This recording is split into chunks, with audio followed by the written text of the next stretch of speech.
Shadiversity. So, Tyranth, let me know, why are all self-defense videos complete, categorical, unmitigated garbage? Well, the reason why is context. Like, this is one of those things where even stuff that we've said just may not apply at certain times. There is a lot of context that we just cannot know. Nobody can know. We can kind of say to you, hey, maybe this is a good idea. This would help, not necessarily guarantee, survival. But there are times where maybe you get attacked by someone, and contextually, the things that we've said, everything we've said, may not apply. May not apply. This is important. Everything we said might not apply based on some significant factors. Now, I want to frame this in one of the more topical items of criminal attacks and self-defense, which is happening in Australia and the UK a lot, and that is machete crime. Yeah. Attacks with, sword-like objects. Yeah, and I think there's something that's really good about this, and we've kind of mentioned it in passing, but I think it's really important, and that would be, like, this is contextual, right? Nobody will know this until the moment that you are attacked. Like this is the factor, right, that can nullify or invalidate so much of what we've talked about in terms of how you could defend yourself either against a sword or a machete, and there's no way to tell. Yeah. This is the danger. It is the sharpness of the weapon. Now, this is something that is really hard to get over, like, across on camera, unless you've actually, like, physically experienced it, using these different things. The sharpness of a blade literally determines whether or not you can live or die. Like, for example, we've brought up before, if you are in a situation where perhaps you can, maybe put a scarf on your arm, you maybe have some thick padding on, and if it has a working edge, it's much better to take some damage on maybe your off arm than your skull. Yep. Obviously, right? But if it's a razor sharp sword, you're just screwed. And when he says razor sharp, he means dangerously sharp. No, I mean razor sharp. That's why I said razor sharp. Because there is very sharp. We're not doing this today. And then there is dangerously sharp. We're not doing this today. We're talking about razor sharp. We're not doing this shit again. Razor sharp swords can pretty much, razor sharp swords or even machetes, right, can pretty much just blast through everything. Let me give you an example, okay, where a lot of people don't understand the performative difference that very sharp and dangerously sharp, or what Tyranth likes to call razor sharp, what does. Normal human beings call razor sharp. No, Yeah. Like, people will feel this blade and think, ooh, that's sharp, right? Like, that's functional. That's perfectly fine. We could go cut some pool noodles, water bottles. Easy, right?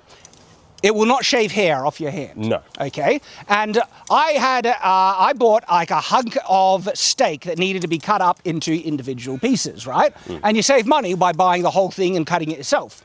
And so I grabbed a kitchen knife, sharp, and it was a dog to cut through. Yeah. All right? Like, especially that fatty rind. And so what I did, I just sharpened it up. A couple of, simple things through one of those kitchen sharpeners. And then when I went, it glided through like it wasn't there. Yeah. I'm not kidding. Like when you get something that is really sharp, dangerously sharp, suddenly the resistance of flesh is almost non-existent. Well, I think the Gambeson is a good example of this, because we've tested a lot of Gambeson before, right? Yeah. And in the machete video where we tested working edge machetes against the Gambeson, they pretty much did not really too much. Yeah, like nothing. But those edges, right, we could probably go slice up some pool noodles. Easy. No worries. We could slice up, maybe a water bottle, and it would probably go through some flesh.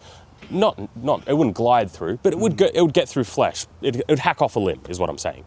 But if we had a razor sharp one, that Gambeson, it wouldn't even be there. Yeah, again, when you have something to the highest possible levels of sharpness, right, the effectiveness and power of its cutting ability is like times 10 or more. It can get crazy, and people don't realize that. And thrusting is also a really good one for this. Because like a machete, right, most machetes are not the best at thrusting. No. They're really not.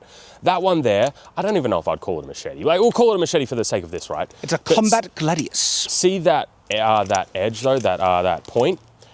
That would blast through everything. Like, there's no stopping it. This This is so dangerously pointed. The same as the knife one we got from Honshu. Yeah, the Honshu one. Yeah. Right? So again, it's really down to the context, and we say machetes just because it's common parlance, right? But that doesn't mean that isn't what somebody could be wielding. And honestly, either. if someone was attacking me with something like this, right, versus a machete, I would feel like this is 10 times more deadly because of the point. All right, thrusts are actually more lethal than a lot of types of cuts. Yeah, Not saying cuts can't be lethal. And a point like that, a tip like that, nothing's stopping that. It's just going to go straight through. Yeah. And this is the tricky situation, right? Because we've already talked about that, yes, every situation you should try and de-escalate, run away if you can. There are a lot of situations where you can't run away, and that's the context of where we've done how would you defend yourself against a machete, and that's the context you can't run away if it's in a situation you can't run away. But if it's a situation where they have something truly dangerous, so I'm talking about it as sharp as you can, which you can't actually know just by them holding it, right? That changes up the scenario a lot. Like I said, as sharp as you can possibly get it, right? That's going to take off your hand or your arm. Like you can chop through a full limb when something is properly sharp. Yeah, because it really just is contextual. And I don't like putting information out there that might not be accurate given certain context. Yeah. It's really difficult to do. This applies to a lot of like self-defense videos generally. In general, yeah. Because I've seen a lot of well-meaning self-defense videos that don't take into the context of what a brutal fight will devolve into usually, okay? There are a lot of self-defense videos that assume that there are kind of rules of engagement, that each person, they're just going to be like boxing or something like that, right? Yeah. And neither of them is going to pick up a rock, try and eye gouge. Trained versus untrained, right? Because this determines literally everything. For example, if somebody who's attacking you is untrained and you're trained, however, if they have a force multiplier weapon and they're trained, even if you're trained, the odds are pretty much 100% you're screwed. Well, so that's the thing. That's one of the other things, right? Is like you can learn all these self-defense, martial art techniques and stuff like that, but you can't tell if the person attacking you knows martial arts and knows those techniques as well. Sometimes. It depends. I've seen ones where the guy doesn't look like he knows how to do a thing, and then he lays out the opponent with a swift kick or something. It depends. Yeah. I wanted to bring up, because you said before, in terms of self-defense techniques, like for example, the McDojo dodge that we re-uploaded last week, right? The technique, if we want to call it that, was literally just trying to dodge to the side, right? Mm-hmm. That's not how, if you were to even try that, that's not how you do that. No. It'd be much better to just step out of range. Step back, yes. Yeah, but we were testing the dumb technique, which is to go sideways. So again, there's no contextual understanding there, there's no follow-up there, it's just a dumb technique. Now, should we say that there are some self-defense videos that actually do understand this context and try and share it? So we were being a bit hyperbolic when we say all the videos are bullcrap. Just a good number of them are. I think even the people who make great videos would understand that it is contextual. I think everybody can agree with that. I'm not sure I've seen many of them address sharpness of the blade. Yeah. Because I've seen self-defense videos against knives are more common usually, but in regards to machetes, right? If it is properly sharp, okay, that thing is going to blast through nearly everything. Well, I mean, again, it's contextual. Because if you had one of them ones, right, I would really struggle to think of a way to try and deal with that. And especially if they're trained. If they're trained, I'm screwed. If they're trained even a little bit, right, and they focus on thrusting, okay, right? You're just there's no context there that makes you go, you could do this or you could do that. It's like no. I mean, some things might still work. I would pick up a chair if it was a long stick, outreach, bonk, hit hands. Yes, but we're usually talking about the bullshitto, you're unarmed, they're armed type thing, right? Trying to tell unarmed, right? That's what I mean. I'm screwed. That's holy crap, Because, for example, if you were to say, well, you do a big wide slash. Well, if you're trained, you wouldn't do a big wide slash. I mean, because to put this even to in more stark perspective, if you were unarmed and I had this.